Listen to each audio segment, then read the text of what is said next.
வெளிநாட்டுக்காரங்க வெளிநாடு போய் ரெஸ்டாரண்ட் வச்ச கதைகளா நிறைய கேள்விப்பட்டிருப்பீங்க.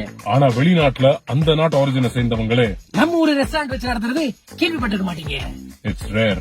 பட் அப்படிப்பட்ட ஒரு ரெஸ்டாரண்ட் அதுவும் தரமா தீயா நம்ம ஒரு மெனு ஐட்டங்களோட ஜப்பான்ல இருக்கு.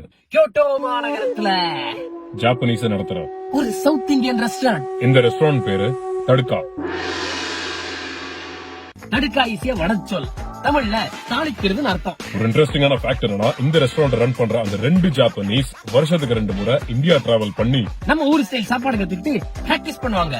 ஆத்தென்டிசிட்டிக்காகவும் பிரசிஷனுக்காகவும். மெனுல என்ன இருக்குன்னு பாத்தீங்கன்னா வெஜ் அண்ட் நான்வெஜ் மீல்ஸ், வெரைட்டியா வெஜ் அண்ட் நான்வெஜ் குழம்புகள், சைட் டிஷ்கள், தோசை, ஆப்பம், வெரைட்டியா ராகி வடை, சமைத்தட்டை கட்ட சொன்னா பிரியாணி, வெரைட்டியா ஈவன் தயிர் சாதம், filter coffee, Indian beers. Last but not least gold Mantram. So நீங்க ஜப்பான்ல இருக்கிற கியோட்டோ சிட்டிக்கு போக போறீங்கன்னா தடுக்கா விசிட் பண்ணி ட்ரை பண்ணி டேஸ்ட் பண்ணி எப்படி இருக்குன்னு சொல்லுங்க. இந்த மாதிரி வேற ஏதாவது இன்ட்ரெஸ்டிங் ரெஸ்டாரண்ட் உங்களுக்கு தெரிஞ்சிருந்தா அத கமெண்ட்ல சொல்லுங்க. சயனாரா.